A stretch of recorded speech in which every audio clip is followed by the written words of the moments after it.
आज हम वाक्य संरचना, वाक्य विचार तथा इसके भेदों की जानकारी लेते हैं। विचारों को पूर्णता प्रदान करने वाले पद समूह को वाक्य कहा जाता है। विभिन्न विद्वानों के अनुसार वाक्य की कुछ परिभाषाएं दी गई हैं। जैसे अष्टाध्यायी के लेखक पाणिनि ने अष्टाध्यायी में लिखा है कि वाक्य में केवल एक तिङंत पद या क्रिया ही नहीं होती, अपितु एक से अधिक क्रियाएं हो सकती हैं। इसी प्रकार पंडित विश्वनाथ के अनुसार योग्यता, आकांक्षा, आसक्ति और पद समूह ये सारी चीज़ें मिलकर एक वाक्य का निर्माण करती हैं। अब इन दो परिभाषाओं के आधार पर वाक्य की कुछ विशेषताएं निकल कर के सामने आती हैं। जैसे वाक्य भाषा की लघुतम, पूर्ण एवं सार्थक इकाई होती है। वाक्य का अर्थ एक निश्चित अर्थ की प्रतीति कराना होता है। वाक्य में एक पद या अनेक पद, एक भी पद हो सकता है और अनेक भी पद हो सकते हैं। वाक्य के द्वारा तात्कालिक दृष्टि से अभीष्ट अर्थ की अभिव्यक्ति होती है। वाक्य में मूलतः तीन तत्व होते हैं: आकांक्षा, योग्यता और आसक्ति, और इसे ही चयन, क्रम एवं परिवर्तन भी कहा जाता है। अब जानते हैं कि वाक्य विश्लेषण क्या होता है। वाक्य के सभी अंगों को जब हम अलग अलग करके उसके आपसी संबंधों को दिखाते हैं, उसे ही वाक्य विश्लेषण कहा जाता है। इसमें वाक्य के उपवाक्यों को पृथक करके उनका नामकरण करते हुए अंततः पूरे वाक्य का नामकरण किया जाता है। जब हम सरल, संयुक्त और मिश्र वाक्य का विश्लेषण करेंगे तो हमें इसी प्रकार उन सारे वाक्यों के भागों को पृथक पृथक करके ही समझना होगा। ये आगे उसके क्रम में बताया जाएगा। वाक्य में वाक्यांश और पदबंध क्या होता है उसे भी जान लेना आवश्यक होता है। वाक्य का वह भाग जिससे एक से अधिक पद परस्पर संबद्ध होकर अर्थ दें किंतु पूरा अर्थ स्पष्ट न हो, उसे पदबंध या वाक्यांश अर्थात वाक्य का एक अंश कहा जाता है। पदबंध का शब्द क्रम निश्चित होता है। पदबंध में एक से अधिक पद होते हैं। पदबंधों की परस्पर संबद्धता और क्रमबद्धता से सार्थक वाक्य बनता है। पदबंध केवल वाक्यांश होता है। आगे जब हम ये सारी चीज़ें जान लेते हैं तब आता है कि आखिर वाक्य कितने प्रकार के होते हैं। वाक्य के प्रकार, तो वाक्य के प्रकार के संबंध में हम दो आधार लेते हैं। पहला है रचना के आधार पर और दूसरा होता है अर्थ या भाव के आधार पर। तो सर्वप्रथम हम पहला आधार समझते हैं। रचना के आधार पर वाक्य के मुख्यतः तीन आधार माने गए हैं: सरल वाक्य, संयुक्त वाक्य और मिश्र वाक्य। इन तीनों की व्याख्या हम आगे समझेंगे। अर्थ के आधार पर भी वाक्य के जो भेद किए जाते हैं उनके मूलतः 8 अंग हैं। जैसे अर्थ के आधार पर वाक्य के भेदों में पहला है विधान सूचक या विधि सूचक वाक्य, दूसरा है निषेधात्मक या निषेध सूचक वाक्य, तीसरा होता है आज्ञावाचक वाक्य, चौथा होता है प्रश्न सूचक वाक्य, पांचवा है इच्छा सूचक वाक्य, छठा संदेहवाचक वाक्य, सातवां है संकेत सूचक वाक्य और आठवां होता है विस्मयादि सूचक वाक्य।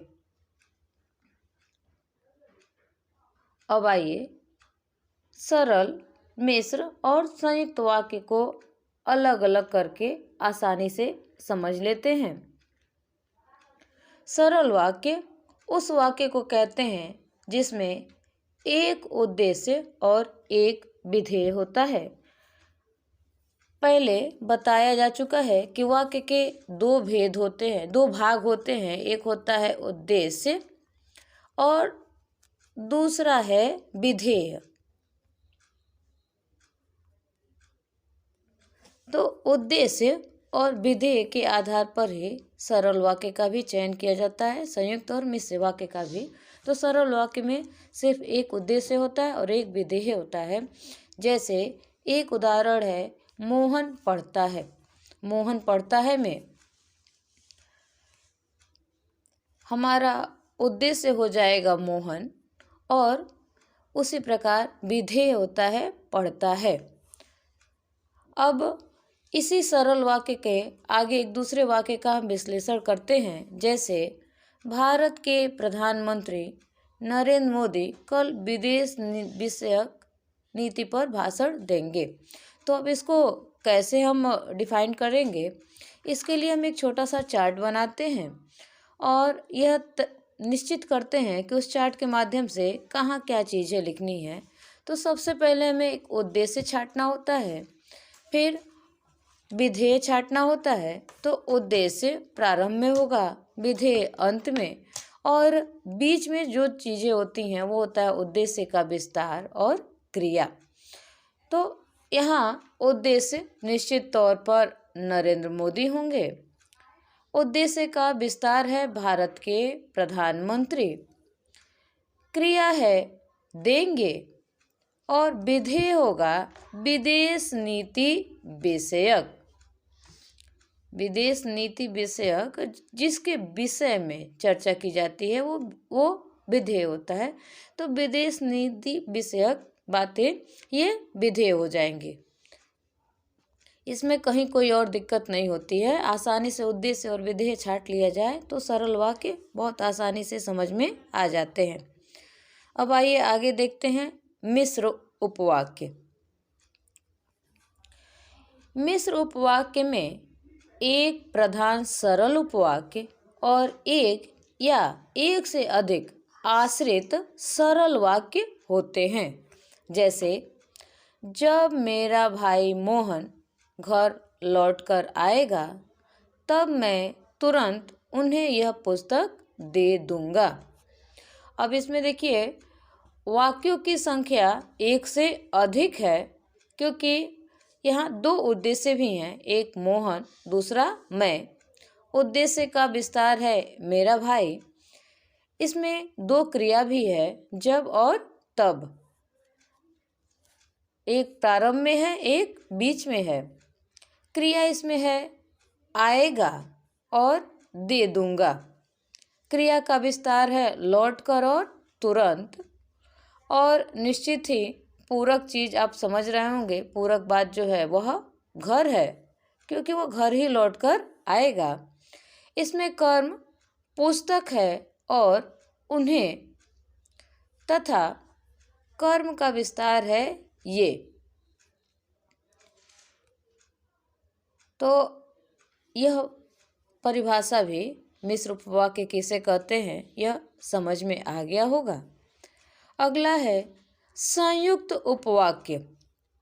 संयुक्त वाक्य उस वाक्य को कहते हैं जिस वाक्य में दो या दो से अधिक उपवाक्य होते हैं। जैसे भारत के प्रधानमंत्री नरेंद्र मोदी ने कहा कि वह शीघ्र ब्रिटेन जाने वाले हैं और वहां जाकर प्रधानमंत्री बोरिस जॉनसन से कहेंगे कि आप सहयोग के लिए कदम बढ़ाएं। अब इस वाक्य के विश्लेषण में देखिए वाक्य की संख्या यहाँ अधिक हो जा रही है, क्योंकि यहाँ उद्देश्य में पहले नरेंद्र मोदी भी हैं, फिर वह शब्द आया है और वह यहाँ पर दो बार आया हुआ है। उद्देश्य का विस्तार भारत के प्रधानमंत्री, योजक की और छोटी की, ये तीनों लिखा हुआ है। क्रिया के रूप में कहा, जाने वाले हैं, कहेंगे कि और बढ़ाए। क्रिया का विस्तार जो शब्द है वह है शीघ्र, ब्रिटेन, जाकर और सहयोग के लिए। और कर्म का विस्तार है प्रधानमंत्री तथा बोरिस जॉनसन। तो इस प्रकार से सरल वाक्य, मिश्र वाक्य और संयुक्त वाक्यों की व्याख्या की जाती है। आगे हम समझेंगे कि अर्थ के आधार पर जो वाक्य के 8 भेद होते हैं उनकी क्या विशेषताएं होती हैं।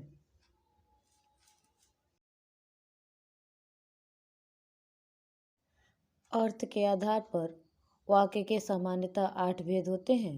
पहला है विधिवाचक वाक्य। वह वाक्य जिससे किसी बात के होने का बोध हो वह विधिवाचक वाक्य कहलाता है। और इसमें तीनों प्रकार के उदाहरण दिया है मैंने। जैसे मिश्र विधिवाचक वाक्य होगा, जब मैं भोजन खा चुका तब वह गया। इसी प्रकार सरल विधिवाचक वाक्य है, वह जा चुका। संयुक्त विधिवाचक वाक्य है, उसने भोजन खाया और उसकी भूख मिट गई। दूसरा होता है निषेधवाचक वाक्य। इसको पहचानना काफ़ी आसान है क्योंकि इसमें नहीं शब्द अवश्य लगा होता है। जिस वाक्य से किसी बात के न होने का बोध हो वह निषेधवाचक वाक्य कहलाता है।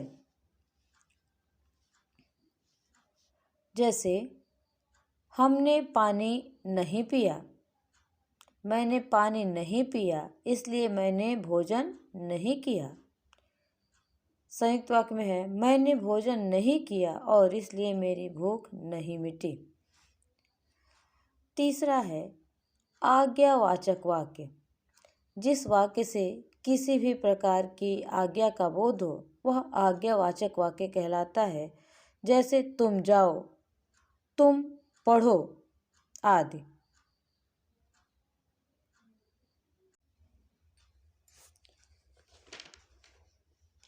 चौथा है प्रश्नवाचक वाक्य। जिस वाक्य से किसी प्रकार के प्रश्न किए जाने का बोध होता है उसे प्रश्नवाचक वाक्य कहते हैं, जहाँ क्वेश्चन मार्क लगा होता है। जैसे क्या तुम जा रहे हो, क्या तुमने खाना खाया आदि। अगला है विस्मयादिवाचक वाक्य, जिससे विस्मय या आश्चर्य का बोध होता है।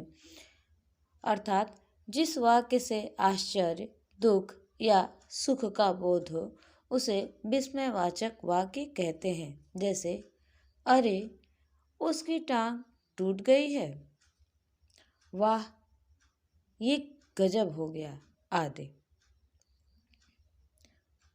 छठा है संदेहवाचक वाक्य। जिस वाक्य से किसी बात के होने का संदेह प्रकट होता है उसे संदेहवाचक वाक्य कहते हैं। जैसे उसने बुलाया होगा, कन्फर्म नहीं है कि बुलाया ही होगा, उसमें एक संशय बना हुआ है, इसलिए संदेहवाचक वाक्य यहाँ होगा। अगला है इच्छावाचक वाक्य। जिस वाक्य से किसी प्रकार की इच्छा या शुभकामना का बोध हो वह इच्छावाचक वाक्य कहलाता है। जैसे तुम हर कार्य में सफल रहो। और वाक्य का ये जो अंतिम भेद है अर्थ के आधार पर वह है संकेतवाचक वाक्य। जब वाक्य के वाक्यांश एक दूसरे की संभावना पर निर्भर होते हैं उन्हें संकेतवाचक वाक्य कहते हैं।